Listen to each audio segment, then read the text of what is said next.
Pantry, and today you guys requested that I show you how I make my home canned pork and beans, and so that's what I'm going to do. And I'll bring you in close here in a second, but first of all, I just want to welcome all of you to my channel. If you're new, go ahead and hit that subscribe button, and if you're not, welcome back. And so I do a little bit different than the bulk canning book, although I follow all the safety guidelines as far as the time for canning and the pressure for my altitude. All of that is in place. These beans I soaked overnight, and so these are small white beans, and I feel like you should soak them overnight because even though they've been soaked, they'll continue to expand. I soak 1 cup of beans, rinsed and sorted, in my quart jar. Just leave them covered with water and rinse them off, and now they're ready for the canning process. And so you can follow and heat them up again. I don't find that necessary. The beans come out tender but still have some kind of texture to them. So in my saucepan, because I'm going to need sauce, and this is what my beans look like after I'm done. I am going to thin out the sauce just a little bit. When I bring you in close, I'll show you this jar up close. This is what I did the other day when I was doing my live chat. And so today we're going to recreate this again, and I'm going to show you what I do. Super easy. So I use a pint jar of my home canned tomato sauce, and you could use pasta sauce. You really could do anything you want with this at this point. Let's bring you in close because that's way too far away. What do you think? All right, guys. Okay, so I have my sauce down in here, and this is the pork and beans that I did the other day. And you can see they're still very liquidy, but I really, because the beans continue to soak up, I like it a little bit thinner. I didn't thin it out as much as I usually do, and you lose some of your headspace because the beans continue to absorb. So the beans are totally covered. That's not my problem, but I really want them.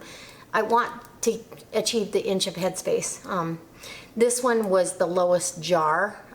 The others were really close to an inch of headspace, but they're beautiful beans and they're so good. And you can doctor them up a little further, put some onion in there, all that good stuff. But this is how I do it. So I've got my sauce in here. I'm going to add some allspice, about 1/4 teaspoon of allspice. And I like to add clove as well, but I'm missing my clove.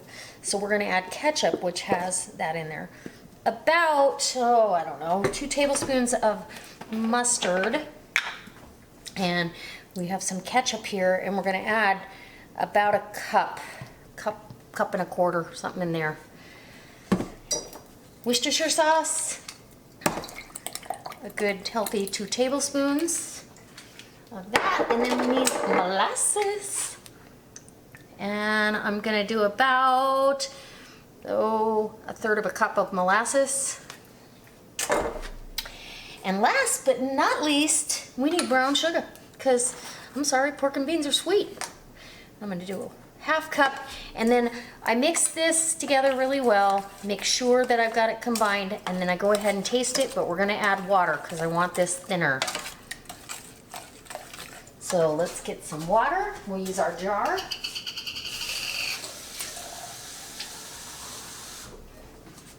To thin this out a bit.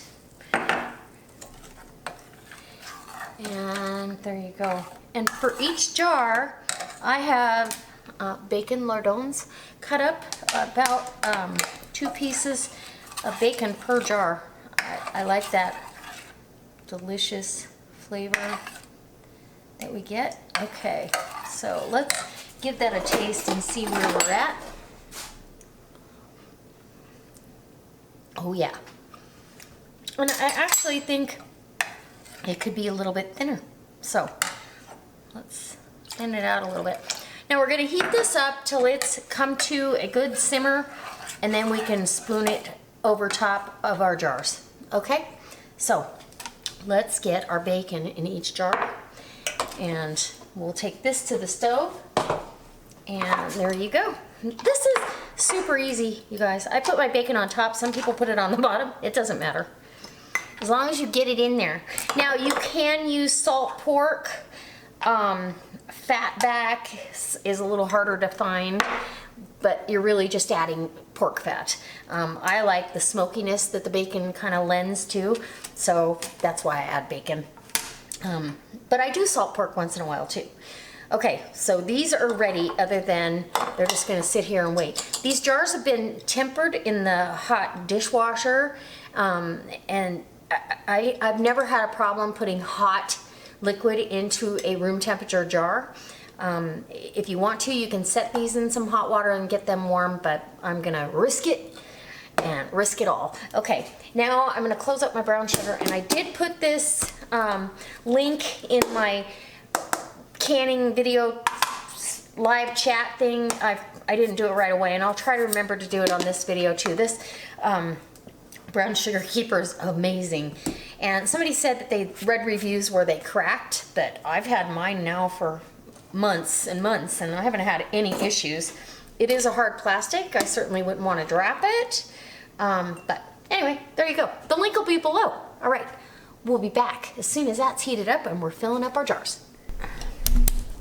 Okay guys, so I hope you can see as well as I think you can.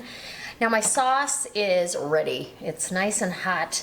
My jars, like I said, they're room temperature, and you're not gonna have a fail, but do your own research, and please refer to the Ball Canning book, or go to the National Home Food Preservation website and get your information from a reputable source, whether it's the Ball Canning book, the Ball Canning website, or the National Center for Home Food Preservation. And so you want an inch of headspace, and you definitely want to debubble, and that's all there is to it. Oh my gosh. Okay, so we've got our jar. Beautiful. Let me pick it up like that. That's what it's gonna look like, and it's absolutely stunning. I'm so excited. Okay, wipe that rim, put yourself a flat button top lid on there, or you can use Tatler lids if you'd like, and of course a ring. And these are fingertip tight. It doesn't have to be that tight. The purpose for the ring is to leave it just hold that flat down until the vacuum that's created as the jar cools after the canning process, that is, it's just to hold it down. And then that vacuum gets created, and you take it off the next morning, wash your jar, label it, date it, and you're good to go. Okay, this is going in the canner to wait for everybody else, and I'll be back and show you something new. Okay guys, so now my jars are coming up to temperature in the canner. It's venting a steady stream of steam, and so you want to vent your canner for 10 minutes. Those of you that already know this, that's awesome, but there's a lot of people that stumble across these videos that might be new to canning or don't remember. Okay guys, so this canner has had a chance to come down off of pressure.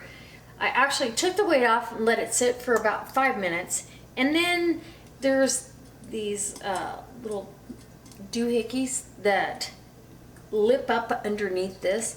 I just pull up the lid and prop it up on itself so it stays a little bit up away from that, so it can vent out some more heat without taking all of the heat out and shocking my jars.